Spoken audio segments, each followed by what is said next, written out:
Buonasera, buon lunedì. Avete già visto nella nostra inquadratura larga il parterre di questa sera. Comincio col salutare, permettetemi, Angelo Micale che torna con noi dopo qualche settimana. Buonasera.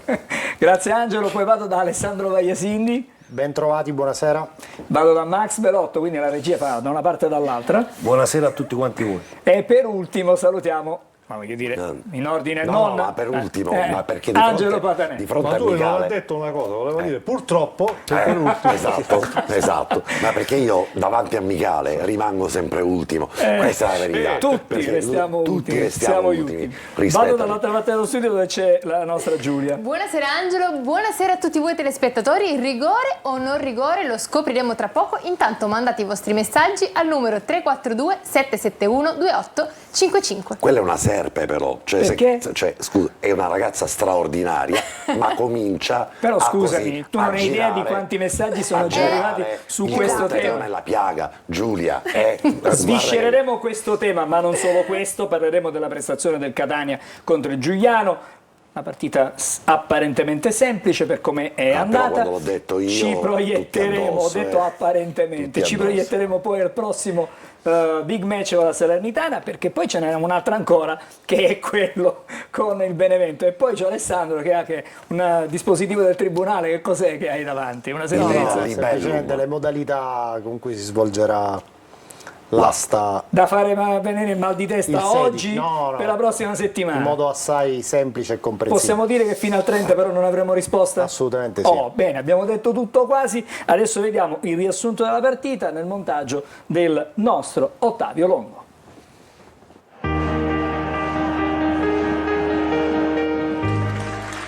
Squadra in campo in questo momento, il Giuliano in maglia giallo-blu, il Catania in maglia bianca. È tutto pronto intanto per dare l'avvio alla partita con Edoardo Mazzoni Manedo con il fischietto in bocca, guarda i suoi due assistenti e c'è l'avvio dell'incontro.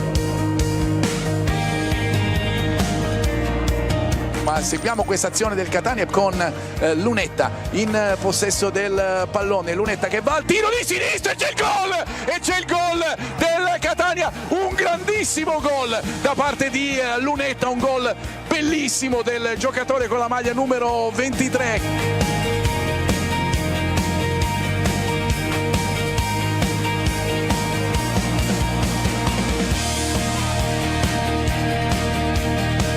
Casasola sulla sua destra, il pallone in mezzo ancora per Ciccerelli che salta due avversari, cross, il pallone resta lì e tocca anche la traversa, c'è una deviazione da parte della difesa, la palla che dunque sarà messa sulla bandierina del calcio d'angolo.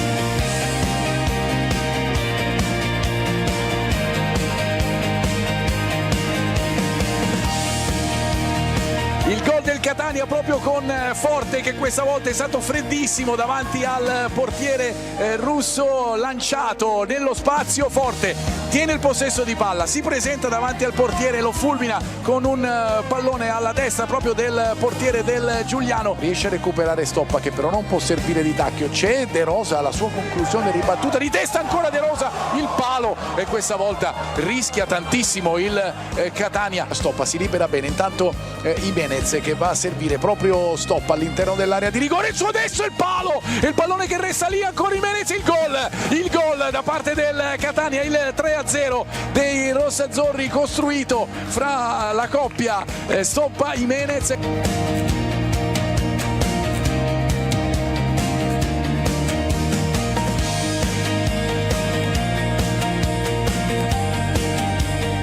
L'arbitro che fischia la fine della partita, il Catania vince con merito 3-0 in casa del Giuliano. Le reti, lo ricordiamo, di Lunetta e di Forte nel primo tempo, di Imenez nella ripresa. Ecco il saluto che arriva da parte della squadra catanese per i propri tifosi, una vittoria certamente significativa, importante, che apre al meglio il ciclo di partite contro squadre campane.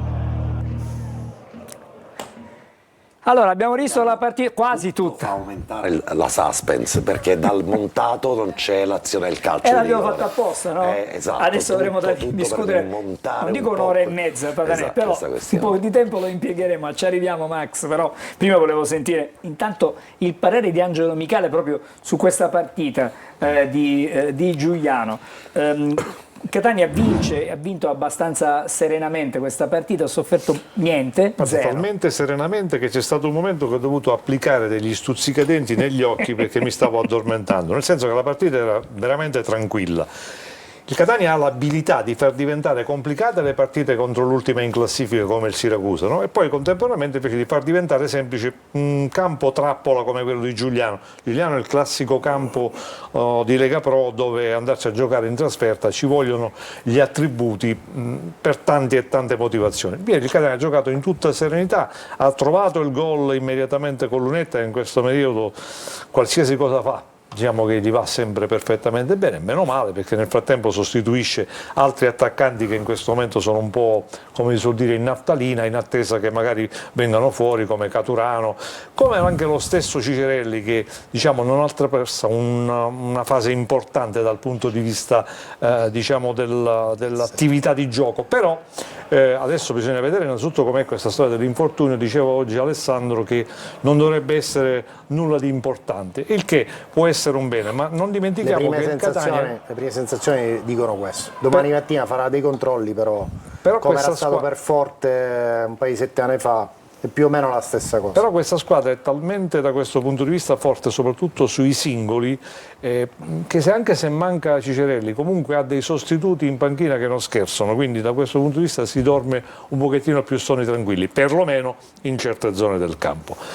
Adesso aspettiamo invece quello che accadrà con le prossime due partite, che non saranno sicuramente estremamente decisive, a meno che, e qui invito tutti a fare i debiti scongiuri, il Catania non dovesse andare incontro a una doppia debacle, allora in quel caso diventerebbe sicuramente... Scongiuriamo, non ci pensiamo. Ma io penso che questo non può e non deve assolutamente accadere. Fra poco vedremo anche i vostri messaggi praticamente girare, incominciamo adesso ad avviare quelli che sono i tanti, diciamo, le tante impressioni, le tante opinioni, i tanti commenti.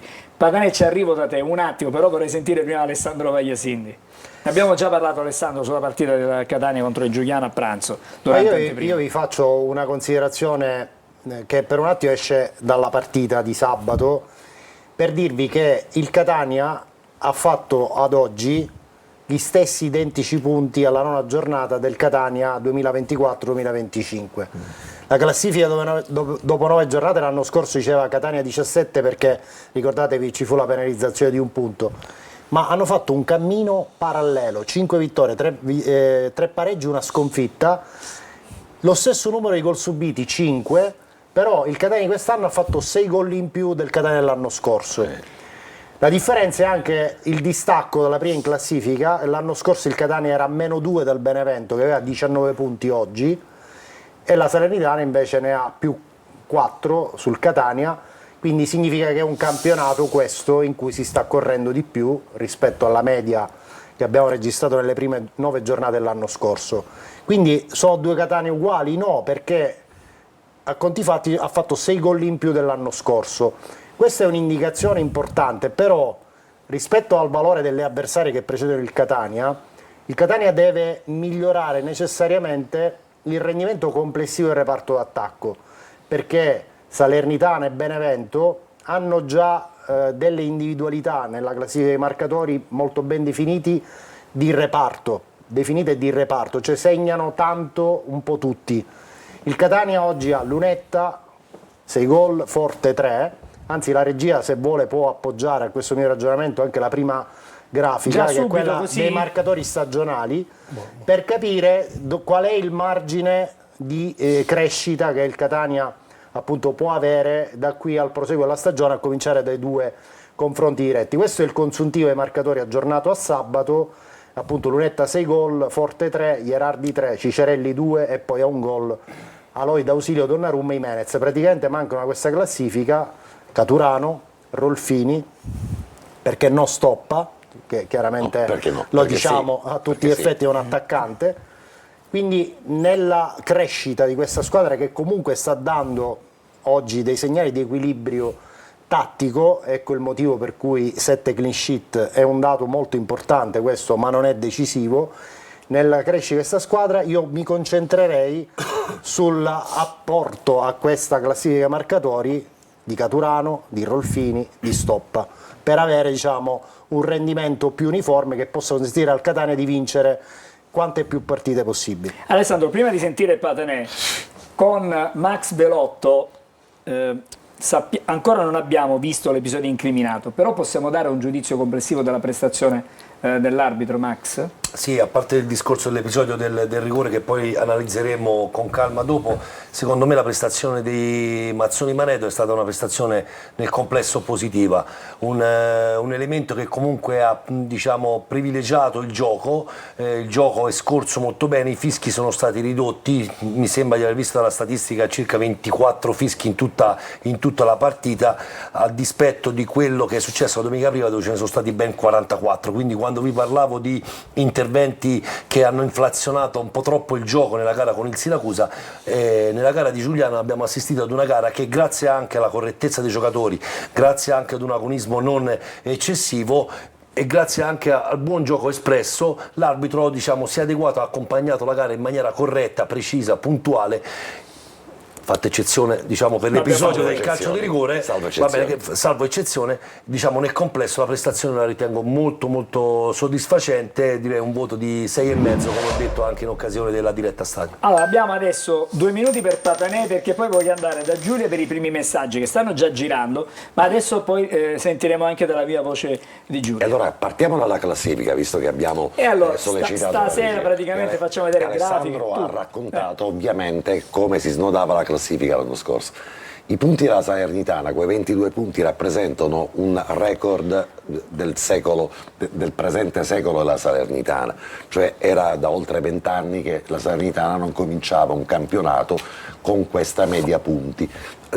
Anche negli anni in cui la Salernitana è stata poi promossa in Serie B e l'anno in cui venne promossa in Serie a questa giornata di campionato alla Salernitana mancavano 2 punti per la Serie B, 1 punto nell'anno della promozione alla Serie A. Significa che la partenza migliore in termini assoluti della Salernitana, proprio a dar manforte al ragionamento di Alessandro, per cui è un campionato dove lì davanti corrono. La Salernitana ha il merito rispetto al Catania di avere perso una sola partita, una l'ha pareggiata, tutto il resto le ha vinte. Gli scivoloni del Catania ovviamente rappresentano in questo momento il tallone d'Achille della formazione rossazzurra rispetto alla classifica deficitaria che ci vede allontanati da 4 punti. Come al solito io non sono molto d'accordo con Michele, non è una novità, nel senso che... Mi sarei preoccupato del contrario. Non ero d'accordo con me stesso su di te. Esatto, nel senso che ha ragione quando dice che Giuliano storicamente è un campo dove bisogna andare sempre con grande attenzione, però la partita di Avantieri era al cospetto di uno dei peggiori Giuliano che abbiamo visto negli ultimi 20 anni, 15 anni di Serie C, il peggiore in termini assoluto. Era una partita facile perché se hai l'ambizione di vincere il campionato non puoi, devi rispettare qualunque avversario, ma non puoi assolutamente pensare di fare sconti al Giuliano o essere timoroso in una situazione ambientale dove c'è un paio di migliaia di persone. E proprio per questo motivo devi anche fare il conto con 2 squadre lì davanti che continuano a correre senza perdere colpi. Quindi il merito del Catania è stato quello, e lì sono d'accordo, di aver vinto con un buon gioco e con tranquillità la partita, ma non poteva essere diversamente. C'è qualunque altra condizione che non avesse dato al Catania e a chi ha visto la sensazione di vincere facile una partita del genere avrebbe probabilmente compromesso le speranze e gli obiettivi in questa rincorsa verso la prima posizione in classifica, perché ricordiamolo, è questo l'obiettivo del Catania. Dopodiché parliamo delle questioni di reparto, così come ha detto Alessandro, ma è anche vero che il Catania ha sopperito all'assenza. Ricordiamo, Alessandro, che Caturano è arrivato l'altro ieri e ancora Rolfini non l'abbiamo mai visto. e da lì in avanti il tecnico ha dovuto fare di necessità virtù. Meno male che abbiamo un Lunetta strepitoso. Cicerelli, speriamo che non abbia complicazioni serie e rilevanti, ma statisticamente abbiamo i 2 attaccanti che sono stati i capi cannonieri del girone B Cicerelli e del girone e C. Caturano. Ma che vogliamo di più? Vogliamo che il Catania giochi 2 partite fondamentali, perché ho finito, sono in disaccordo. Guarda. Non vincere Rischi la queste terza 2 ammonizione partite, stagionale, non Padane, vincere queste 2 partite non sarà determinante, ma può essere un segnale. Bene, siamo riusciti a sforare già al primo stop, pensa. Vediamo come finirà stasera. Giulia, resta lì perché ripartiamo da te, perché altrimenti andremo troppo oltre. E poi una schermata, una schermata molto molto importante su Lunetta, non vi svelo nulla. Dopo la pubblicità. Dopo. Allora, ci fermiamo, breve sosta e poi ripartiamo dai messaggi da casa.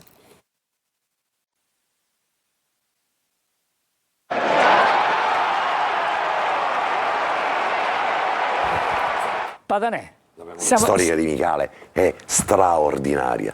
che cosa ti stava raccontando? Mi stava ricordando il gol della Di promozione in Serie A di Del Core, perché stavamo un po' parlando di gol particolari e non dico altro. Me lo ricordo benissimo quel gol, io ero a bordo campo. Allora, poi quello che è successo dopo. Il vino Allora, invecchia benissimo quando è messo nelle botti giuste. andiamo da Giulia, dai.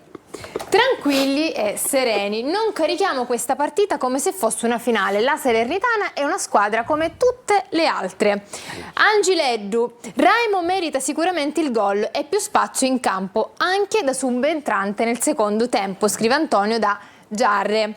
Spero che le trasferte vengano vietate per tutta la stagione. Ho paura che prima o poi pagheremo le conseguenze di questi pseudotifosi. Anche la stampa deve prendere una posizione. A proposito di questo, ho una domanda per Vagliasindi. È possibile che l'osservatorio possa chiudere le curve per domenica dopo i fatti sull'autostrada degli scontri tra tifosi catanesi? Abbiamo e la casertani? clip, abbiamo il video, chiedo alla regia magari di girarcelo, farlo vedere, mostrarcelo.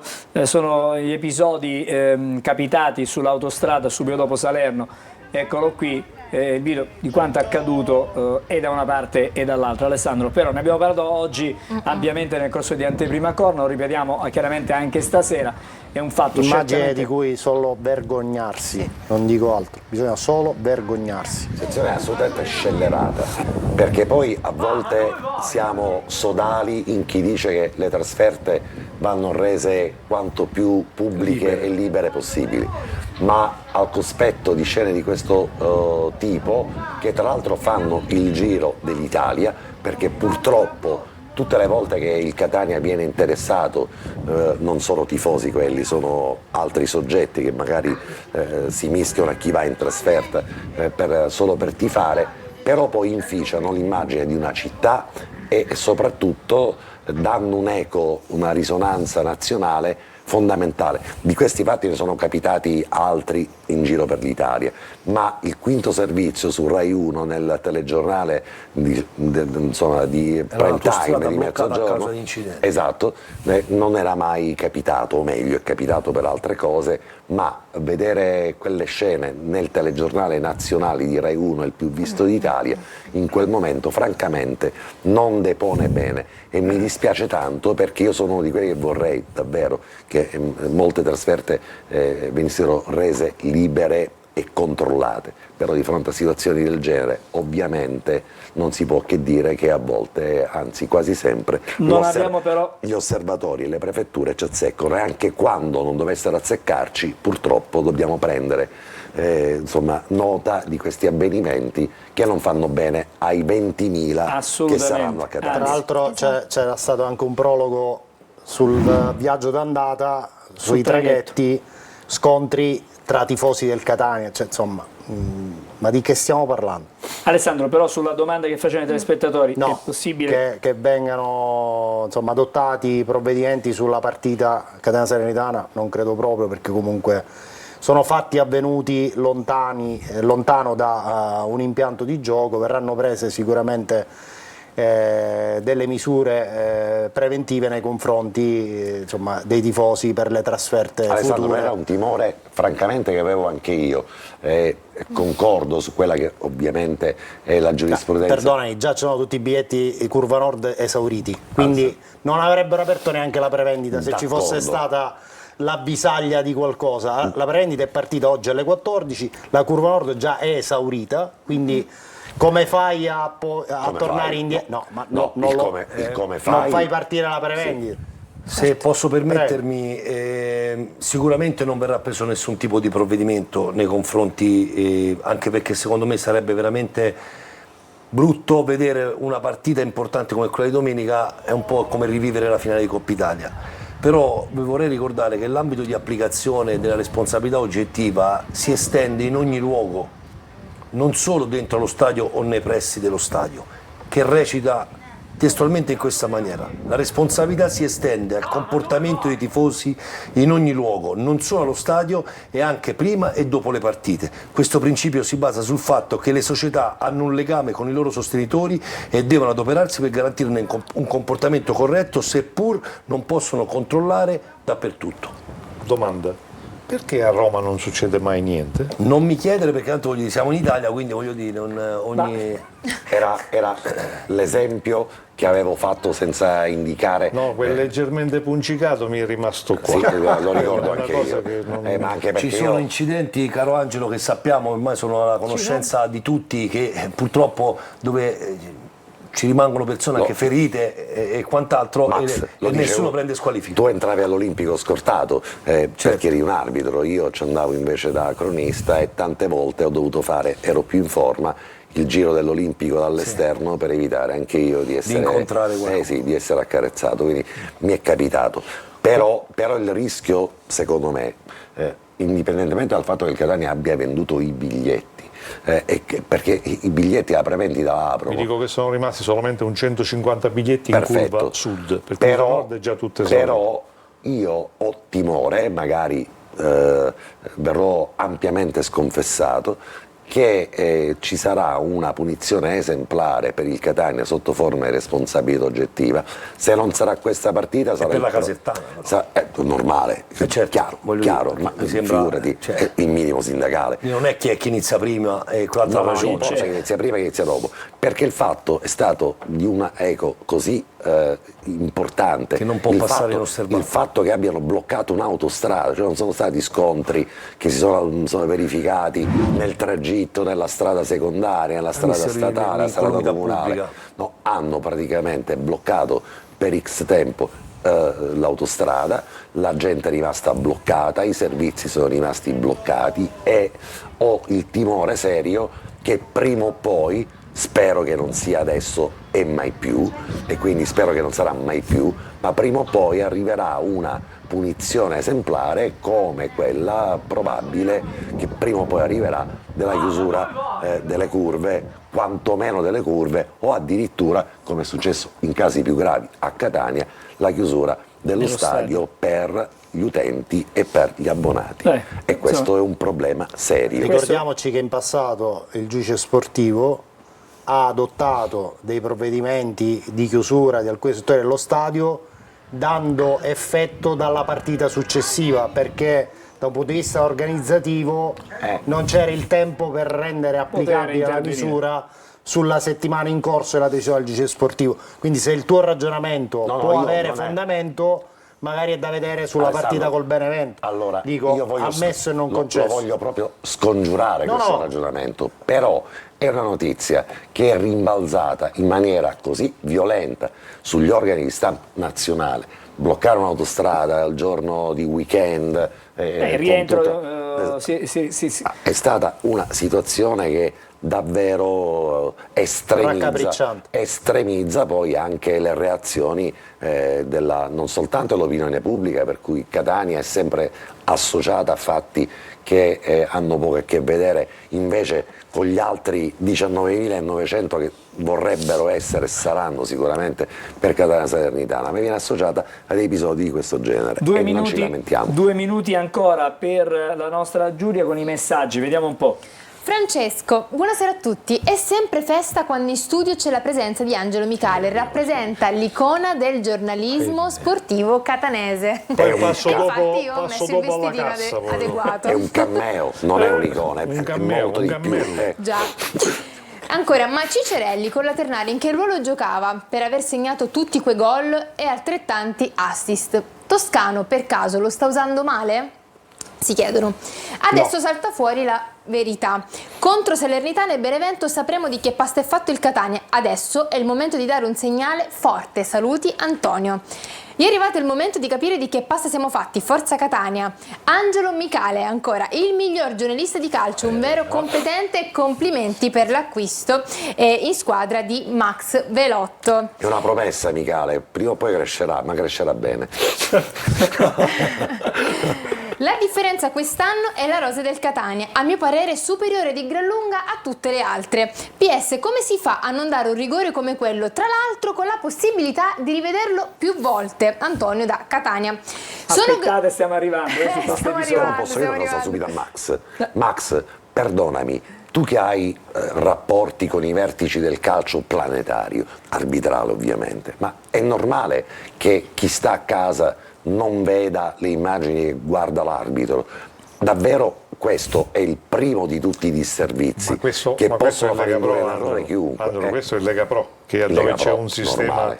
direi, Stiamo- più che altro no, rudimentale. stiamo parlando non di Lega. in Serie A e Stiamo Serie B, parlando, però sembra che tutto dipenda da collegare qualche cavo e qualche filo, ma è una cosa inaudita che Max Velotto, che sabato era qui a vedere le immagini, a commentare la partita, io a casa, gli utenti che pagano per vedere quel servizio, non abbiano la possibilità di vedere quello che in quel momento vede l'arbitro. Allora, È una situazione vi inaudita. ricordo che nelle prime fasi di inserimento della VAR in Serie A e Serie B le immagini non venivano riproposte. Fu poi dopo scelto e deciso di riproporre proprio per dare trasparenza e cercare di far capire che tipo di episodio stesse guardando e a che cosa si riferisse.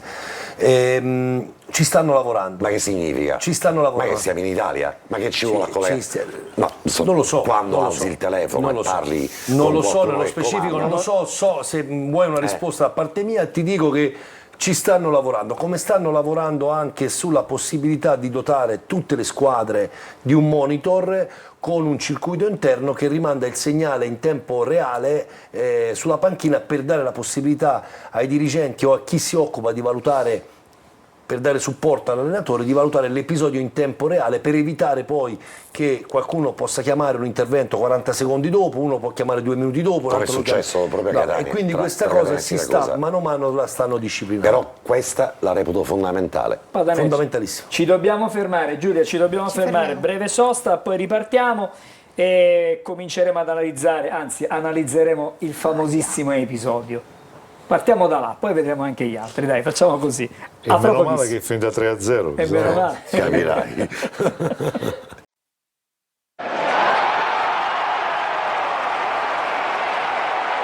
Allora, è il momento di attenzionare alcuni episodi legati alla partita, non sono tantissimi, sono 4 quelli della gara. Gagliano, con però il- stavo dicendo con che il Gi- impazzivo per Micale già dagli anni 70. Impazzivi Io per Micale. impazzivo. Lui quando faceva il DJ, parlavamo questo fuori onda, quando lui va bene, ma faceva ci il DJ io impazzivo. Ma come Però- si fa, Max? però Un perché cartellino giallo qui io lo No, spenderei. E non si può. È impazzire per Micale. impazzire No, per Micale. ma no, perché interrompe, non perché... Vabbè, ma no, già è stato vabbè. avvertito 2 volte. La Ah, partita è quindi- tranquilla, ora andiamo un pochettino Allora. a scaldare l'ambiente. Quindi Scaldiamo un po' questo ambiente. dai. scaldiamo un po' il motore. Cominciamo, vediamo un primo episodio, che dici tu Sì, prima?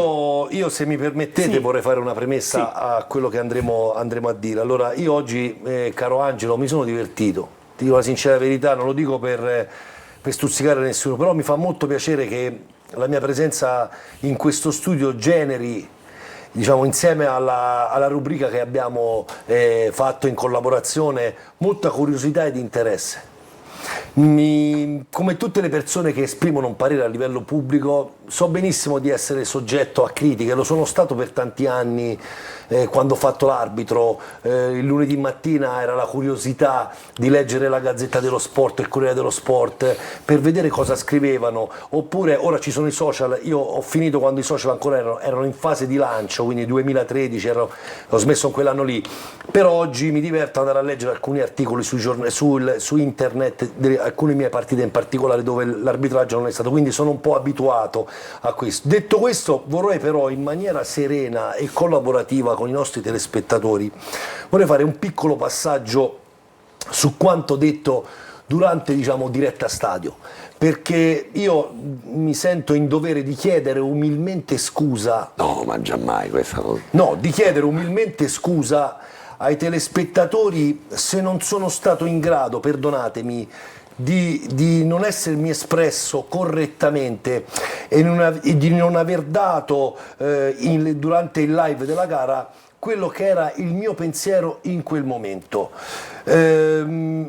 A giustificazione di quanto dico, ci sono le registrazioni che, siccome incomincio ad avere una certa età, avevo paura che forse magari mi ero scordato qualche passaggio, e quindi ho tenuto a rivederle per capire perché tutto questo, diciamo, attacco nei miei confronti, perché io in quella trasmissione non ho mai certificato che quello non fosse rigore. Io ho detto, e per questo chiedo scusa a tutti i telespettatori che si sono sentiti, diciamo, un pochettino così tirati in causa per una disamina errata, chiedo scusa perché forse mi sono espresso male e il mio pensiero era quello soltanto di cercare quali potevano essere le cause. Scusami Max, non è questo l'episodio che ci No, sta non è proponendo questo la qua, regia? questo qua era una Stiamo mancata vedendo la munizione. partita, Quindi dicevo, quello che mi è mancato forse è far capire con la precisione che l'episodio, stavo cercando di capire quali fossero gli elementi che avessero indotto l'arbitro a prendere quella decisione. L'unico elemento che poteva propendere verso la corretta decisione dell'arbitro era quello di capire se l'intervento del difensore del Giuliano fosse prima sul pallone e poi ci fosse stato il fallo. Siccome in diretta live non ho avuto modo di esaminare l'episodio, io ho sostenuto la causa dell'arbitro solo per cercare di capire che cosa fosse successo. E invece? Vi faccio un esempio semplicissimo. Quando ho fatto l'osservatore e ho all'attivo più di 90 gare in Serie A da osservatore, noi vedevamo le partite. Quando io scendevo negli spogliatoi, quando non c'era ancora il VAR, scendevo negli spogliatoi e analizzavo la prestazione dell'arbitro. C'erano degli episodi dubbi, ok? Che mi riservavo di rivedermi a casa. In quel caso lì davo un voto all'arbitro con un asterisco. L'asterisco significava che mi riservavo la facoltà di rivedere l'episodio. Andavo a casa, rivedevo l'episodio con attenzione, analizzavo tutti gli aspetti, dopodiché, diciamo, partorivo la mia interpretazione. Purtroppo comprendo che è difficile capire il mio modo di analizzare gli aspetti, diciamo, gli episodi, e possa sembrare troppo tecnico, però è una mia, diciamo, prerogativa ed è una mia, diciamo, fa parte della mia esperienza pregressa da osservatore che mi porta ad essere così puntiglioso, perché prima di esprimere un parere diretto utilizzo una forma dubitativa, quella che ho utilizzato in occasione della valutazione in diretta live. Quindi perdonatemi se a differenza di molti io analizzo l'episodio in maniera molto più dettagliata e specifica. A molti tifosi, logicamente, per cuore, per passione, per attaccamento alla maglia, per l'amore per il Catania, giustamente hanno visto subito calcio di rigore, perché a volte il tifoso vede il rigore anche quando non c'è. Figuriamoci quello dell'altro giorno, che era poi è il risultato diciamo cattiva, poi essere netto. Quindi non voglio, diciamo, tornare indietro sui miei passi. Ho l'umiltà, credo di avere l'umiltà di, non dico ritornare sui miei passi, però di analizzare e di avere il tempo a disposizione per darvi a corner quello che è la disamina corretta dell'episodio. Allora, lo vediamo Andiamo a questo vedere, episodio, andiamo lo possiamo all'episodio. vedere, abbiamo già visto, in realtà la regia lo ha fatto passare più di una volta, eccolo qui, lo abbiamo chiaramente... I protagonisti sono Prezioso e eccolo Stoppa. Allora, quando andavamo a Coverciano, Collina ci allenava a guardare l'episodio una volta sola a velocità normale, perché quella è la visione che c'ha l'arbitro. Allora, io a velocità normale quello schizzare del pallone, che poi dopo vedremo che è un rimbalzare il pallone sul piede di Stoppa e quant'altro, a velocità normale, se lo guardiamo a velocità normale, addirittura in presa diretta avevo avuto la sensazione che il pallone, che la gamba del giocatore del difensore andasse in mezzo alle gambe di Stoppa e non sul piede. Questa qua è stata la mia disamina al volo. Riguardando l'episodio con attenzione, vediamo che il piede sinistro di Stoppa difende il pallone, lo gioca, il difensore nell'intento, nella volontà di cercare il pallone, che è l'elemento che caratterizza la differenza tra il dare e non dare il calcio di rigore, va bene, non prende mai il pallone perché il pallone viene protetto dal piede sinistro di Stoppa, interviene con un netto step on foot, va bene, e di conseguenza questo è calcio di rigore. Quindi a chi mi certifica come quello che sono ritornato sui miei passi, io ho l'umiltà e la professionalità per farlo. Max, perdonami, voce dal campo, ok, da Giuliano, mi fa sapere che l'arbitro, a proteste ovviamente dei giocatori del Catania, dopo la visione dell'episodio all'FVS, l'arbitro dice: ho visto lo step on foot ma non riesco a valutarne l'intensità. Può essere mai una giustificazione su un errore del genere? Assolutamente no, perché lo step on foot è il classico pestone, detto in italiano, detto volgarmente il solito pestone, per il quale non è che c'è bisogno di un barometro che calcoli la pressione del piede sopra l'altro piede. Lo step on foot deve essere punito a prescindere dal tipo di pressione che viene esercitata sul piede dell'avversario. Quindi sbaglia due volte l'arbitro. Questa qua è una giustificazione, sinceramente mi sento di dirlo, che non regge. Allora, però mi permettete una cosa, perché io di solito voi sapete che non sono tenero con gli arbitri, però una cosa la voglio dire. Cioè, se già non riusciamo a capire rivedendo l'immagine tante volte, effettivamente, io per esempio ero convinto in presa diretta che il fallo fosse cominciato fuori aria, ma sto parlando dell'immediatezza, per me il fallo era cominciato prima. Dico, quel povero Cristo dell'arbitro come può fare a decidere in tempo reale quello che non è? Cioè, se non, cioè, però Angelo, poi hai il monitor, la Coppa c'è la buonanima di Sassi, sì, ma dico, c'è il monitor, la moviola, perché voglio dire, l'arbitro da questo punto di vista ne può uscire solamente sconfitto. Angelo, perdonami, noi dobbiamo fare un distinguo importante, noi dobbiamo fare una valutazione dal campo, che ci sono delle difficoltà oggettive, che sono giustificabili e sostenibili, ok? Perché io ho fatto l'arbitro e vi dico che un episodio del genere è difficile da valutare. Quello che sostiene giustamente Alessandro è: ma perché al momento in cui l'arbitro va al monitor non rileva ciò che può rilevare? Perché abbiamo visto review di 4, 5, 6 minuti, ieri ho visto delle partite in diretta dove secondo me c'erano degli episodi che bastava 10 secondi per prendere la decisione e ci sono stati 3 minuti. Quello che giustamente rileva Alessandro è questo qua. Possiamo capire che ci sono tutte le difficoltà oggettive del campo, proprio per questo hanno deciso di inserire l'FVS per permettere a chi, in questo caso la società, di richiamare alla review l'arbitro. L'arbitro ha tutti gli strumenti per andarla a vedere. Poi, qual è la qualità delle immagini che vengono restituite? Su quelle che vediamo, mi auguro che siano anche meglio, perfetto. Qual è la preparazione effettiva degli arbitri a questo livello? Perché dobbiamo capire anche questa cosa qua, perché noi sin da quando assistiamo alle partite di esordienti pretendiamo dall'arbitro che non sbagli nulla. Max, posso bloccarti? No, devo fare una mozione nei confronti del conduttore, che a me controlla i timer, guarda il cronometro, vede le cose, i secondi, parli da 12 minuti, noi non abbiamo cartellini, noi non abbiamo cartellini, hai detto cose straordinarie, sappi che sei nella trasmissione storica, la più storica che c'è in Sicilia. Rispetto sia alla trasmissione che chi ci ascolta. Ma ti voglio dire, che può capitare a chiunque di commettere, anzi l'onestà intellettuale ti premia, e questo è quello che riesce a far fidelizzare i tifosi, i telespettatori con chi come noi, che siamo esseri umani, che possiamo anche sbagliare, ammettiamo questa sbavatura e diventi ancora uno degli arbitri più amati in Sicilia.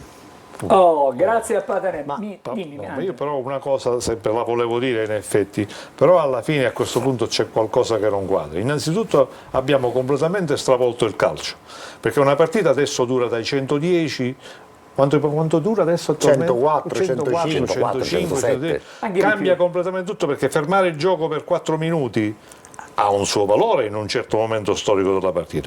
Quindi secondo me c'è qualcosina da andare a rivedere. Però, siccome abbiamo già parlato più di un quarto d'ora di questa cosa, forse probabilmente la facciamo decantare un pochettino, poi vedremo un attimino se riusciranno a trovare. Però pensare che l'arbitro sia infallibile mi sembra una cosa Ora avevamo Volete- selezionato 4 episodi di Moviola, non ne facciamo vedere Se più. no, vi devo fare quelli vedere di un altro- Casarano sì. però vi devo fare quelli vedere di cosa è Casarano per successo. forza. Casarano-Cerignola, vorrei chiedere il numero 5, il filmato numero 5, il gol dell'1-0 di Chirico, perché qui abbiamo discusso rigore o non rigore, alla fine era rigore, ma guardate questa immagine. Un metro e mezzo di Un fuorigioco. attimo, perché poi noi andiamo a vedere effettivamente il momento del passaggio che arriva Qua, in questo momento. Ora, voglio dire, l'assistente, vabbè, l'arbitro lasciamolo stare, ma l'assistente, Come lasciamolo stare? ma l'arbitro può non vedere. Angelo, dopo il l'arbitro gol, non può dopo il guardare. gol per default Devono vedere le immagini. controllano Le tutto. Come hanno fatto a non vedere che era fuori gioco? Guarda, Max, Max è un pochettino perplesso. Max, Non mi questo è- esprimo. Non si No, non si- è corretto o sbagliato che di default controllano il gol? La controllano, ma secondo me la controllano di default, ma per controllare la posizione, questa posizione, se la regia mi blocca quando Adesso parte, arriva, quando parte adesso il arriva. lancio, Nell'immagine successiva lo vedi. E qui, guarda. il giocatore esterno, secondo me, No. non lo mette nettamente in fuorigioco. Come no?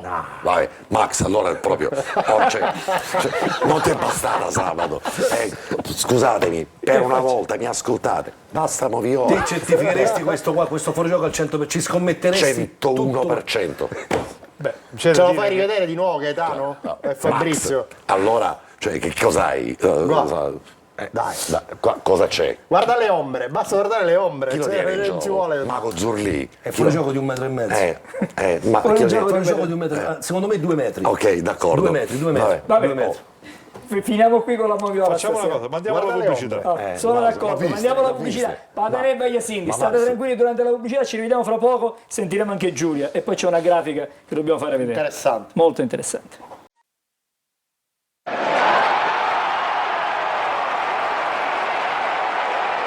Torniamo di nuovo insieme, ripartiamo dalla grafica che abbiamo promesso. Sì, perché la grafica, la seconda grafica che abbiamo preparato con la regia, ci mostra un dato straordinario. Guardate, questi sono i bomber della Serie C dopo 9 giornate e nell'ultima colonna vedete la media dei gol segnati Per ogni minuti. minuti giocati. Gabriel Lunetta è il secondo miglior attaccante di tutta la Serie C con una media di un gol ogni 73 minuti giocati. Ha fatto meglio di lui soltanto Nicola Rauti del Vicenza, che ha realizzato 6 reti, ma con una media gol minuti più bassa rispetto a Proprio con quella. un altro sport, perché tu forse non sai che in girone A e girone B c'è un altro calcio sicuramente completamente sì. diverso rispetto al Sicuramente sì, però potete Posso anche garantire constatare il rendimento di Lunetta anche tradotto da questa grafica dove ci sono i migliori marcatori della Serie Io C sorrido, dopo 9 giornate. sorrido perché ti immagino al sabato sera con la calcolatrice a vederti tutti No, sabato sera non lo posso fare, devono finire tutte le partite di tutti Allora, i gironi per poter fare tutto una oggi, grafica del tutto genere. No, oggi. domenica, tardo pomeriggio. ottimo. con la Posso calcola- confermare? con la Perché poi mi calcolatrice, arrivano lui. i messaggi, mi arrivano le mail, mi arriva tutto il report, mi arrivano Fantastico, ragazzi. un po' di roba mi arriva. Me lo devo dire. sposo questa ragazza. Allora, Ci abbiamo rivisto. corichiamo sui quadernoni. esatto. Possiamo. No, ma parlavamo di azioni di Un'ultima calcio. cosa, Sì, perdonami, no, a perché proposito dei timori, stadio chiuso, settori chiusi, c'è un precedente specifico. al ritorno dalla trasferta di Torre del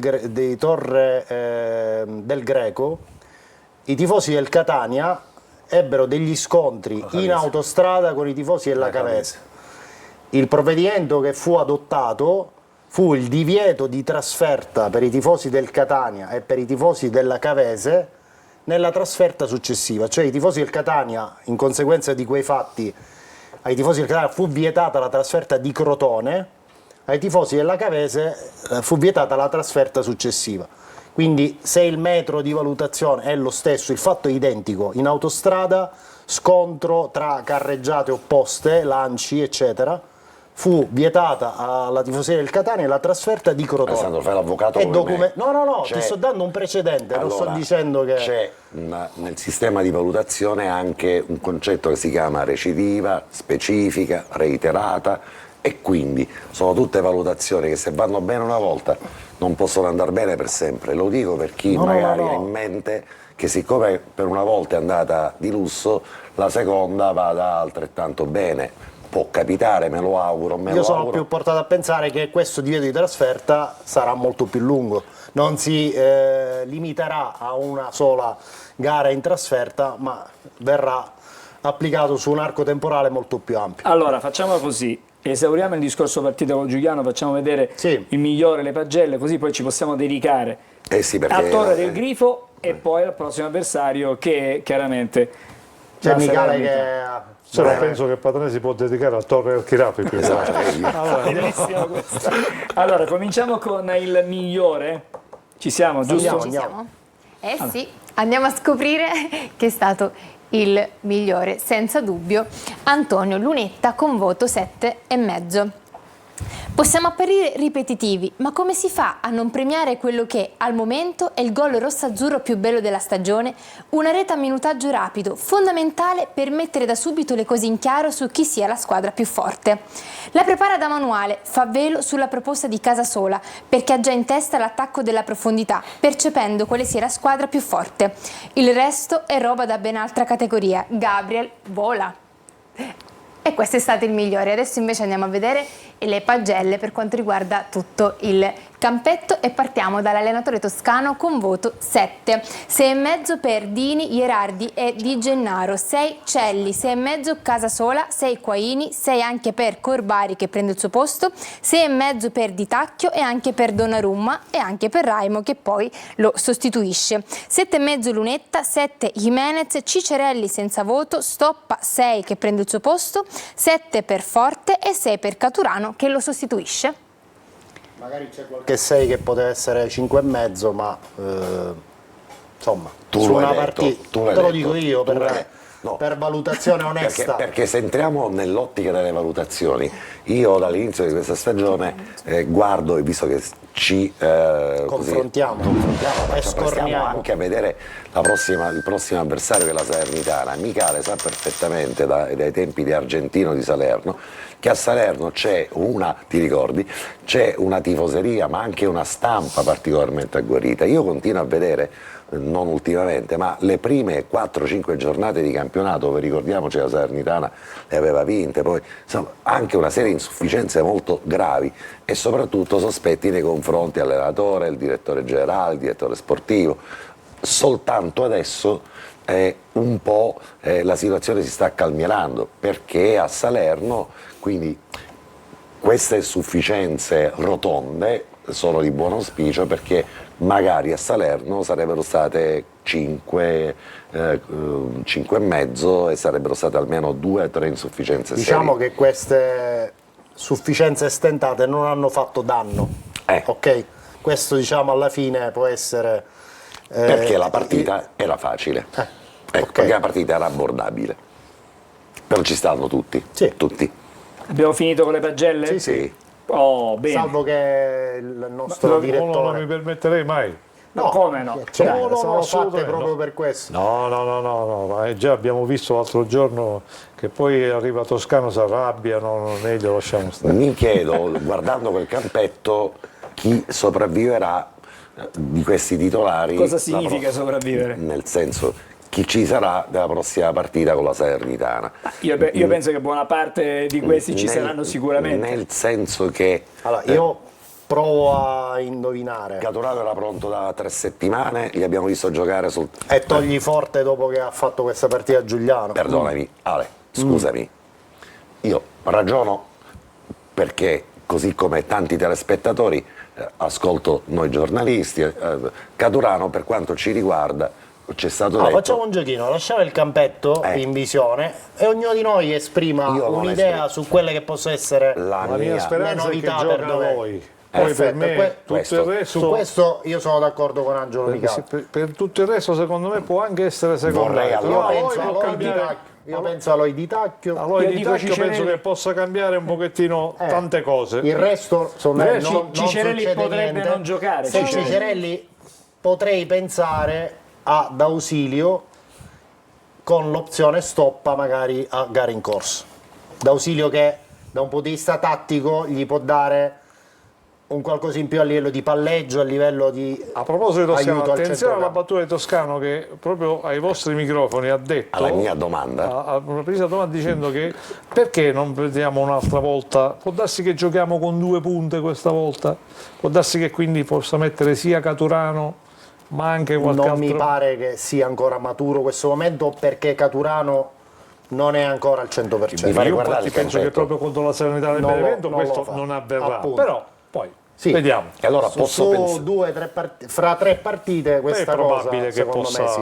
Ma fra 3 partite, allora Caturano è tecnicamente pronto. Ma deve giocare per forza. Oh, Angelo. mamma mia, Cioè, sì. dal primo minuto? Io ho Ma fatto... dove è scritto? Cioè, un giocatore Alessandro. gioca se merita il posto e Ma se io- sta meglio io non parlo, degli altri compagni di Alessandro, reparto. io non parlo né di meriti, Sì, ci sono le mi fa gerarchie. riguardare, Sì. è la gerarchia. Rivediamo il campetto. Allora, in quel campetto Caturano era pronto da 3 partite addietro. Come ha giocato Forte ieri? Non mi sono spiegato. No, rispondi. E mi fa la Come ha domanda. giocato? Come ha giocato Forte? Non facciamo innervosire Alessandro, Patanè, però, Prima fammi concludere. Che se no Dopo scatta il fammi le cartellino. domande. Come ha giocato Forte? Se non avesse segnato c'era un 6 in pagella. Se non avesse fatto quel gol c'era un 6 in pagella o forse un 5,5. Così ha Ha giocato. fatto l'assist a Lunetta. Non mi sono spiegato. Così ha giocato ha presidiato Forte. bene Ma l'area. allora smentisci la premessa che hai fondato come... Ma Caturano è stato brillante no, ieri? Alessandro, troppo facile così. Caturano è stato brillante no, ieri? difatti perfetto. mi lamento della circostanza che Caturano non sia stato messo ancora nelle condizioni di essere brillante, perché se è vero che da 3 settimane che Caturano è pronto, non è stato convocato 2 trasferte fa perché doveva fare l'allenamento specializzato, che era rimasto il sabato e la domenica, poi abbiamo visto giocargli 20 minuti ancora imballato, che abbiamo visto giocare mezz'ora ancora imballato. Capisco perché non gioca, non mi rendo conto del perché l'investimento più importante di questa squadra, contratto triennale ad un giocatore che non ha 20 anni, ancora stia lì a stentare. Angelo ha saltato 7 quando- giornate di campionato. E cosa mi Caturano. sarà? E non è che la condizione la ritrovi dall'oggi al domani. E allora mi chiedo, 1 perché le ha scaltate, 2 perché da 3 settimane ci dicono che è pronto e invece ancora un motore diesel di un OM45 del 1965. Tornando a quel campetto, Angelo Lunetta come- faceva panchina a inizio stagione, Ecco, e quindi poi con le prestazioni si è presa e la allora- maglia titolare e allora oggi possiamo riguardare è incontestabile. Possiamo riguardare la schermata con Sì, cui hai cominciato la sì, trasmissione, quella sì. degli attaccanti del Andiamo a Catania. rivedere. E allora, La prima che caro abbiamo mio, messo in onda, caro se la mio, regia- la prima che Adesso abbiamo- chiediamo a Gaetano Marano Sì, che prima va a che abbiamo ripescare messo in la onda, nostra grafica. smentisce categoricamente quel 7 che hai dato a Forte. Ma io parlo della partita Capito? di ieri, mica caro parlo mio, della stagione. Quel Noi 7, esaminiamo sempre quel le 7, prestazioni della quel partita. 7, quel 7 smentisce 2 gol su calcio di rigore, un gol su azione, troppo poco ragazzi, smentisce quei 2 gol realizzati a Cicerelli a cui non dai un voto perché si infortuna, Mezz'ora. ma fin tanto che ha giocato quella mezz'ora era meno che sufficiente caro mio, molto meno, e lì un 5 ci sta. Stasera non senza Patanè voto. è su tutte veramente No, le ruote, cavolo, proprio allora dobbiamo dircele tutte. La Cicerelli ci Per sta i toni 5, soprattutto, la Cicerelli signor arbitro, per il soprattutto per i toni. comportamento. D'accordo. Oh, Me lo attenzione, prendo. siamo arrivati. Me lo prendo. Attenzione, Me lo sei prendo. alla terza ammonizione. Però, Patanè. però per il Sta comportamento, per scattare la non per il diffida. contenuto. Sono andati fuori. Non per il Però contenuto. molte volte non è l'intervento che c'è stato o non c'è stato, ma è l'irruenza, come bravo. si è fatto l'intervento. Hai visto? Utilizziamo anche i termini giusti e corretti adesso. Fallo da reazione. No, quale fallo da reazione? Però non Espulsione, cattivo, espulsione. non Quella è cattivo. espulsione. No, Allora, dammi la tua formazione per domenica. No, io rivediamo il campetto io non ti do. delle pagine. No, Io ora ti mi dico- dai la io formazione. ti do Allora, facciamo la così, formazione ragazzi. che avrei voluto. Io avrei voluto. No, tu mi devi dire domenica se il la sistema, formazione del se Catania. il sistema di gioco è quello. Patanè, facciamo io- una cosa, se il andiamo in sistema di pubblicità, gioco è Patanè, quello, seguimi. Forte è Patanè, titolare tutta la seguimi. che Caturale è titolare tutta Facciamo la Liga. pubblicità, Domenica. così mettiamo un po' di domenica, ordine, non chiedo alla domenica. regia. Tutte le domeniche. Mettiamo la pubblicità e dopo ci ricomponiamo un attimo perché potrebbe scattare un altro cartellino. Attenzione, pubblicità.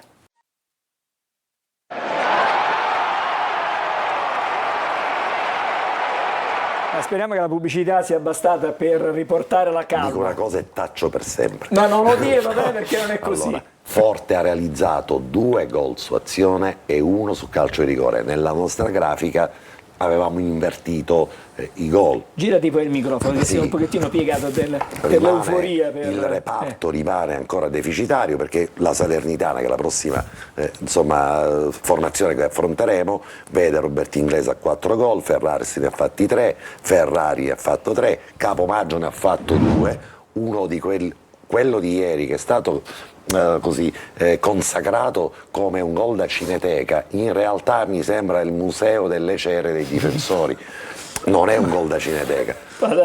Si vedono 5. Erano le pedine del Monopoli. No, il museo delle cere. Hai presente tu? Il museo che si sciolgono 5, dicasi 5, che anziché andare incontro all'avversario, andare a contro il pallone, andare a cercare il contrasto o addirittura la parata, tutti si fermano, ipnotizzati da questo gran gol di Capomaggio. Andiamo Allora, avanti. Patanè, ci fermiamo un Sì. attimo con queste disquisizioni, questi ragionamenti. Vorrei adesso... Guarda, possiamo per vedere. Questo vediamo guardate, qua. e Dai. guardate, questa è l'azione di gol. Il primo scivola a 2 metri, il secondo si toglie da lato, l'altro fa il velo a se Ma stesso Capomaggio è bravo, dai. e il portiere si sta Sembrava fermo. Paolo Roberto Ragazzi, Cotechigno. è il museo delle cere che si scioglie al sole, Va cioè bene. cadono all'indietro Sei anziché andare in tendenzioso, Patanè. Patanè, Ho detto Malpensante, è un gran gol, malpensante. è un gran gol, però è la somma Capomaggio di è un 5. gran centrocampista. Non ci Non c'è sono dubbio. dubbi, Ecco. è forse il più forte della categoria, ma lì ci sono 5 ceroni che stanno lì a guardare l'incantatore di Patanè, ma non serpenti. dovevi tacere per sempre. sì, vabbè. Non si è realizzata. Questi miracoli non si verificano. vero. Allora, parliamo un po' di Torre del Grifo, mentre Sì. scorre ancora, diciamo, questo gol di Capomaggio che mette giù i birilli e poi fa gol. Allora, Ma dire gol avrebbe fatto bella scenetta. Ah, Torre del Grifo. sì, facciamo un discorso serio qui su Torre del Grifo, dai. Allora, giovedì 16 alle ore 12 si aprirà l'asta bandita dal Tribunale fino al 15 di ottobre alle ore 12. Altri soggetti che hanno intenzione di presentare un'offerta irrevocabile d'acquisto, come ha già fatto il Catania di Pelligra, possono depositare entro le ore 12 di mercoledì 15 un'offerta irrevocabile d'acquisto che abbia come importo minimo 4 milioni di euro. Alessandro, Sì. posso interromperti? C'è sentore che ci possa essere qualcun altro che possa presentare un'offerta? Allora, il sentore c'è, ci sono degli imprenditori che hanno pensato di presentare appunto un'offerta irrevocabile d'acquisto e partecipare alla procedura. È chiaro che il tempo stringe, quindi da qui a mercoledì devono avere tutto pronto per depositare in linea con le tempistiche previste dal bando, perché sennò ovviamente Non penso verrebbe che la cosa che preclusa. hanno deciso ieri dopo la partita. Non è una cosa che è stata decisa ieri, però è anche vero che a oggi ancora insomma c'è un leggero ritardo su quelle che sono Le state tempistiche, le insomma. tempistiche che si erano prefissati. Peraltro pare che qualcuno di coloro che avevano pensato di partecipare a questa iniziativa sia un po' tirato indietro. Beh, anche perché insomma non è di poco conto l'impegno che si deve assumere. Sì, assolutamente non è tanto, è solo ovviamente l'acquisizione di Torre del Grifo, ma anche la remissione in pristino la che richiede programmazione di mettere a degli regime anche un e poi importante dopo immobile, voglio cercare di metterlo a reddito. Chiaramente un conto è usarlo per la sua destinazione calcistica per cui è stato costruito il centro, un conto è immaginare di poter fare il reddito in un altro modo. Di questa compagine comunque fanno parte alcuni imprenditori locali e anche degli imprenditori della Sicilia occidentale, del Palermitano per essere più precisi. Quindi da qui a mercoledì scopriremo, o meglio lo si scoprirà giovedì, cioè nel momento in cui viene aperta l'asta, giovedì alle 12, si saprà, perché chi vuole partecipare deve iscriversi alla piattaforma telematica delle aste, depositare l'offerta irrevocabile d'acquisto e in questo caso il soggetto che è già dentro la procedura, parliamo ovviamente del Catania di Pelligra, conoscerà giovedì alle 12 se c'è un competitor oppure no. Se ci dovesse essere questo competitor, che cosa accadrà? Dal 16 al 23 ottobre, perché è una vendita telematica asincrona, cioè non è che si apre un'asta dove ci sono gli astanti che rilanciano e l'altro rilancia sopra e così via, assolutamente no. Tutti i rilanci, che sono di importo di 250.000 euro, devono essere fatti attraverso la piattaforma telematica. Quindi sostanzialmente io che ho già fatto l'offerta irrevocabile d'acquisto, parlo del Catania di Pelligra, posso anche andare a controllare il 23 mattina, vedere se ci sono altre offerte di altri competitor ed eventualmente effettuare il rialzo rispetto a quell'ultima offerta. Il 23 chiaramente verrà stabilito il prezzo definitivo dell'eventuale aggiudicazione, il 23 ottobre scade appunto l'ultimo giorno per gli eventuali rilanci. Però attenzione, dal 24 al 30 ottobre un soggetto terzo che non ha partecipato a questa fase dal 16 al 23 ottobre può presentarsi con un'offerta in aumento del 10% rispetto al prezzo stabilito tra il 16 e il 23 ottobre. Faccio un esempio, se il 23 ottobre si chiude con una aggiudicazione a 5 milioni di euro, 500.000 euro. Un soggetto terzo tra il 24 e il 30 ottobre si può presentare con un'offerta di 5.500.000 euro e si riapre. Discrezionalmente in quel caso la curatela può aprire un'altra gara tra questo soggetto che ha presentato l'offerta con l'aumento del 10% e il soggetto che invece si era aggiudicato la fase tra il 16 e il 23 ottobre. Ok, quindi questo, diciamo, per essere comprensibili è un po' il succo del ragionamento che ci sposta inevitabilmente al 30 ottobre 2025 per avere ovviamente qualche indicazione concreta in più. Il che significa che se Pelligra dovesse rilevare alla fine di tutta questa fiera Torre del Grifo, siamo sicuramente con un paio di mesi di ritardo rispetto alla previsione di dicembre come ipotesi per poter prendere possesso di Torre del Grifo in maniera attiva per far allenare la squadra. Certo. Significherà che se questa operazione la conclude Pelligra è normale che non si parlerà prima di gennaio-febbraio prima di poter mettere piede su un campo in sintetico o in erba. Correggimi Ale, e c'è dal momento in cui viene aggiudicata scusami Max, perché è importante. Sì. E se invece non venisse assegnata a Pelligra saremmo in terribile ritardo rispetto a quella progettualità di terreni di gioco e di campi di gioco e di strutture che ovviamente nell'ottica di una idea concreta di poter acquisire Torre del Grifo non è stata sviluppata. Quindi, anche perché mi riesce difficile immaginare che Pelligra eventualmente accetti di prendere in affitto Torre del Grifo da soggetti che l'hanno acquisito la procedura. Mi sembra un'ipotesi assai remota, quindi dovrebbe ragionare su un altro investimento, individuando un terreno, avviando la progettualità si dilaterebbe sicuramente in maniera sensibile. Pelligra ha tutto l'interesse ad acquisire, fin tanto che il mercato e la base economica glielo consente, di acquisire Torre del Grifo sicuramente a una cifra che magari sarà superiore a quella che ha ipotizzato come tetto massimo di 5 milioni. Max, cosa volevi? No, volevo dire solo una cosa: al momento in cui viene aggiudicato, quindi c'è il decreto di aggiudicazione, credo che ci sia un termine di legge poi per la consegna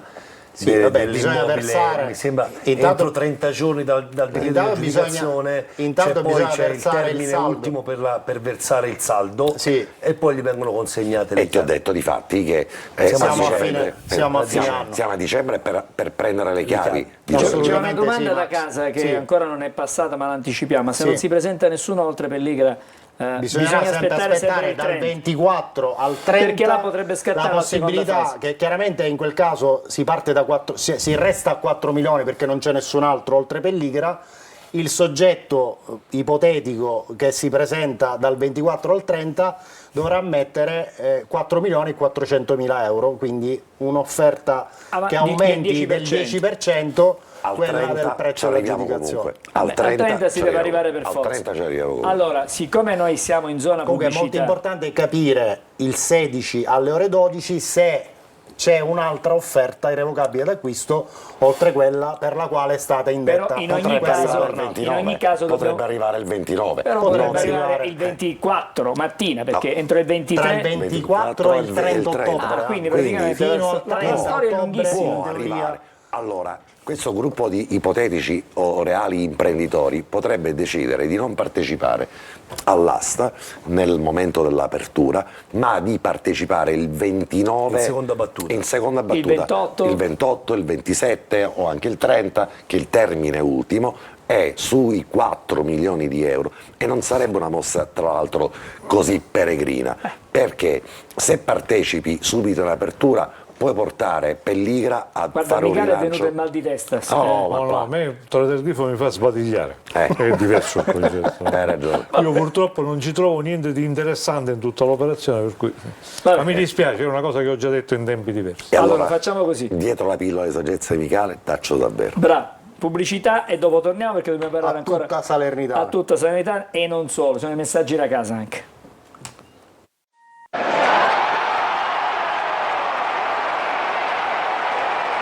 Qui. Patanè, ma com'è che stasera sei No, però stavolta irrequieto? parlavo con Michele Ah, parlavi con Michele. sulla storia di Torre del Grifo. Abbiamo detto che Michele gli viene il sonno, E però la noia, lo il stavamo sbadiglio. dando una pillolina di Viagra, lo stavo Ma stai- rivitalizzando. Cominciamo a parlare della Salernitana, che dici? Ma o forse qualche messaggino, Qualche messaggino? ce lo ascoltiamo e poi ci tuffiamo Attenzione sulla Salernitana. Giulia, perché poi qui si innesca un meccanismo difficile con i messaggi. A proposito di Caturano, scrivono: secondo me Caturano non è ancora pronto dal primo minuto. A gara in corsa sì, stoppa al posto di Cicerelli, può fare lo strappo alla difesa della Salernitana. Sebastiano da Belpasso. Poi scrivono: quando giocherà Rolfini ho visto qualche partita del suo passato e per me è un grande acquisto. Ancora scrive Giuseppe Curva Sud: che ne dite di giocare con Lunetta, Forte e Caturano se non recupera Cicerelli? No, mi sembra un po' troppo sbilanciata. Ancora questa invece è una domanda per Vagliasini da Francesco. La vittoria, la posizione in classifica, potrebbe indurre a pericolosi voli pindarici. Andiamoci piano. Salernitana e Benevento ci diranno la verità, soprattutto perché non si vede né un gioco nemmeno un'idea di gioco. Vagliasini, cosa ne pensa? Ma il Importante. giudizio su questa valutazione è da rimandare al rientro di Aloi, che secondo me è il giocatore chiave di questa squadra. Quindi con Aloi in campo vedremo, secondo me, il vero volto di questo Catania. Ma ci sarà? Sì, secondo me sì. Ok. Tommy 52 potrebbe giocare Jimenez al posto di Cicerelli. Difficile. Buonasera Corner, se facciamo almeno 4 punti nelle 2 partite interne possiamo cominciare a crederci davvero, scrive Troppo Max. presto ancora. è In ogni troppo. caso saremmo all'11ª giornata su Troppo 38. poco. All'alba. Troppo poco. Mettete Angelo Michele vicino ad Angelo Gagliano, Non ci se ne suggeriscono. parla neanche. Poi, Ad Angelo Patanè, non Angelo Gagliano. Ad Angelo Patanè, scusate. Questo non è possibile. Non è si può praticabile. Non è possibile. praticabile. C'è incompatibilità. Concludo con questo messaggio. Buonasera, a prescindere dalla vittoria è veramente deprimente vedere giocare il Catania dentro casa di contropiede e con lanci lunghi senza imporre il nostro gioco. Probabilmente si riferisce forse all'ultima partita, Sì. quella giocata con il Siracusa, Michele? sì, no, io penso sempre quando poi ti sgrida, poi Toscano. Mi sgrida. Beh, ognuno ha le sue idee, è libero di esprimerle, chiaramente. No, vabbè, io ci scherzo sopra, anche perché tra l'altro Toscano l'ha presa a ridere giustamente dopo un 3-0 in E ci trasferta. mancherebbe. tutto si vede in una maniera diversa.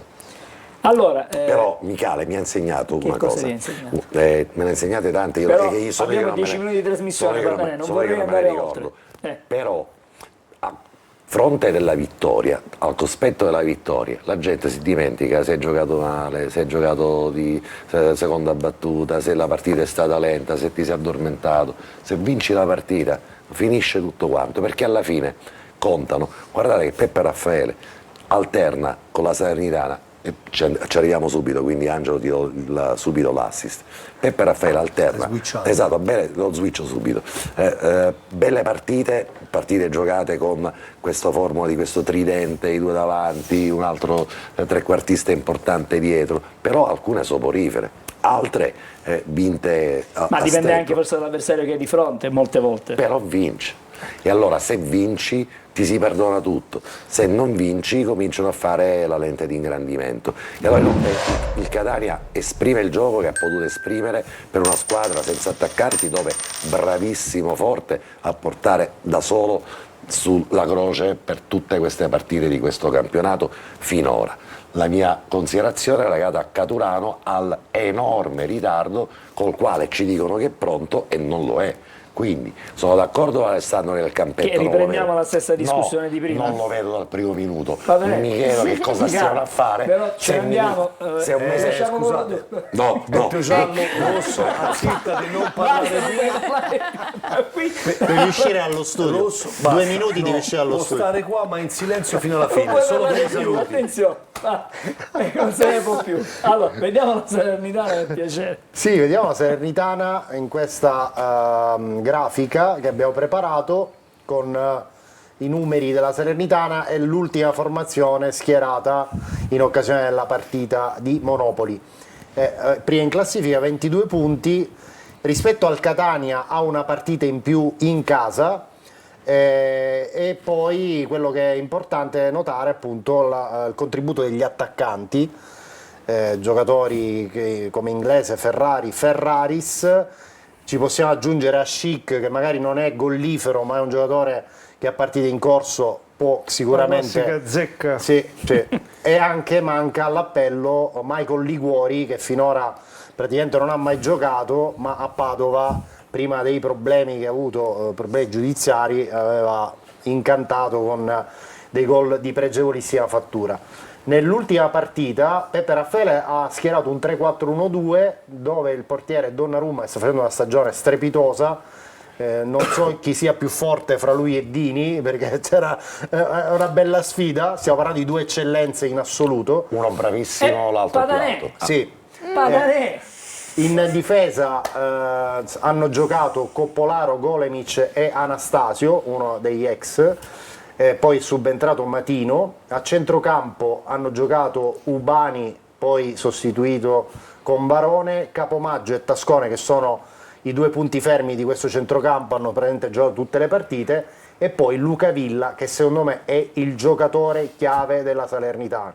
Giocatore che finora ha messo assist a ripetizione, è un moto perpetuo sulla sinistra.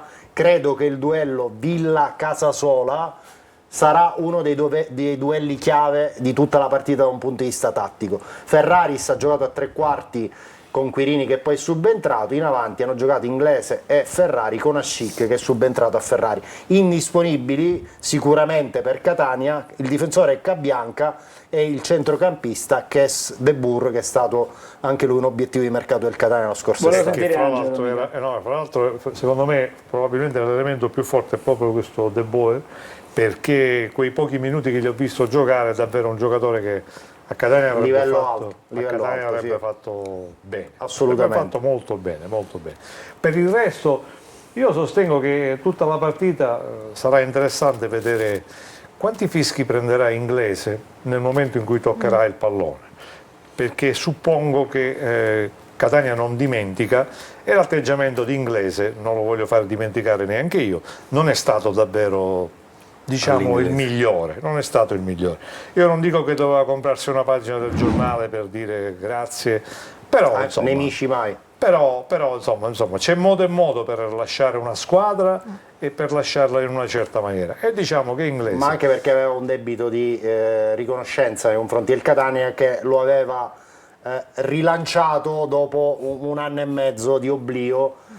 Inglese è tornato a essere calciatore a tutti gli effetti col Catania. Non è stato un lord inglese. Allora, siccome Patanè ha scontato, diciamo, quella che era la sua squalifica, sospensione temporanea. 2 minuti. Turno di squalifica. adesso puoi dire la tua sulla Salernitana. Salernitana è una squadra molto forte che è stata descritta perfettamente da Alessandro, gioca molto sugli esterni, il Catania dovrà affrontarla davanti a un pubblico di casa che speriamo, venga confermato, si preannuncerà come il pubblico delle più grandi occasioni, e questa è un'occasione che il Catania non può permettersi di fallire. È normale che gli uomini su cui può contare Toscano, forse i piani gli sono stati un po' cambiati proprio per l'infortunio di Cicerelli, perché a quel punto, se così fosse, se è molto simile a quello di Forte, probabilmente rischia di poter giocare dal primo minuto quella partita. Quindi bisognerà capire chi andrà in campo al posto di Cicerelli e soprattutto bisognerà capire come il Catania proverà ad impostare questa partita. Punteresti su D'Ausilio o su Stoppa nel caso in cui Cicerelli non riuscisse a recuperare in tempo? Allora, Stoppa ha preso un palo, è un giocatore che riesce a dare grande movimento, però io ho bisogno di uomini che abbiano anche struttura fisica, e in questo momento reputo che D'Ausilio abbia più struttura fisica. Jimenez no. Sono d'accordo con Patanè. Jimenez lo metterei in una posizione diversa, ma Il all'occorrenza. discorso di Menez, forse anche di 2 mancini sulla mediana, sulla tre quarti. Lo hai già sacrificato. Sulla tre quarti Lunetta e Menez, sulla tre quarti tutti e 2 mancini. La vedo un po' una scelta difficoltosa, cioè io mirerei più sul discorso la scelta tra D'Ausilio e Stoppa, dove la differenza tra i due la potrebbe fare la condizione fisica che esprimeranno in settimana, perché non dimentichiamoci che Stoppa ha dimostrato di stare bene, D'Ausilio viene sempre da un periodo dove è stato acciaccato. E poi fra l'altro D'Ausilio è famoso per il fatto di entrare a partita in corso e poi strappare nel corso della partita e creare grossi problemi. E al centrocampo E siete questo- tutti d'accordo che se Aloi è disponibile, Aloi di Tacchio tutta la vita? Tutta la vita. Non ci sono dubbi. Tutta la vita. E Invece poi- sono E convinto dietro? che dietro Dietro confermereste Gherardi di Gennaro Celli o secondo me Parla Michele. alla fine verranno confermati questi 3 alla fine. In questo momento lo stato di forma di Pieraccini non è, e nonostante Pieraccini sia, diciamo, un ragazzo ben voluto da Toscano, lo ha portato però è lui, destro l'ha e portato si lui. dovrebbe adattare a sinistra? Però, esattamente, però penso che in questo momento la difesa non la tocca, non credo che toccherà la difesa. Io penso che probabilmente invece potrebbe realmente giocare con Aloi e Di Tacchio, e sarebbe un centrocampo da vedere da questo punto di vista. Casasola e Donnarumma non si discutono su questo. Con non c'è D'Ausilio dubbio. che può cucire qualora fosse presente, e il gioco del centrocampo con i 2 attaccanti. Che quello Però che è sono mancato sempre al Catania. convinto che ne dica Patanè che Forte giocherà dal primo minuto. Anch'io ne sono E convinto. quindi purtroppo per lui Forse ha Non giocato. ora però ha corretto il tiro. Allora, io dico che Forte mi fa senso, mi fa strano pensare che 3 settimane fa mi è stato detto da fonti societarie che Caturano era pronto, che non era stato convocato perché era pronto, ma volevano comunque avere la certezza che potesse giocare.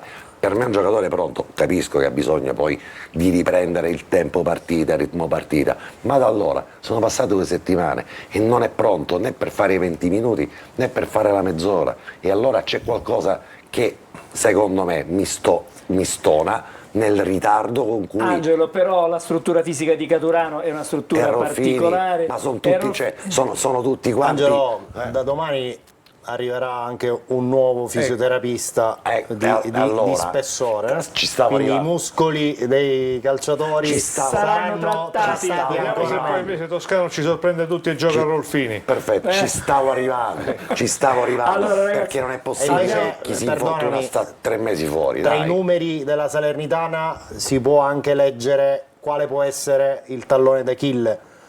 Indubbiamente la tenuta difensiva finora, tolto Donnarumma che ha fatto miracoli, o forse la spiegazione delle difficoltà che ha avuto la Salernitana in fase difensiva, lì secondo me se attacchi bene, se attacchi soprattutto alle spalle, cioè inserendoti bene sugli spazi, gli puoi fare veramente male. Mancano 10 secondi alla fine della trasmissione, però un paio di minuti vorrei dedicare, un minuto sicuramente ai messaggi. Non facciamo domande No. perché altrimenti finiamo domani mattina. Non facciamo domande, però a proposito della Salernitana scrivono: avevo visto la Salernitana precedentemente e non mi aveva impressionato. Ieri però ho visto una squadra concentrata e che sa quello che vuole, quindi sarà dura. E poi, sempre per la Salernitana, ha vinto sempre di misura, mai con 2 gol di scarto, quindi riflettiamoci, scrive Marcello. Spero che contro la Salernitana il Catania vince con un gol di Caturano, Claudio 69.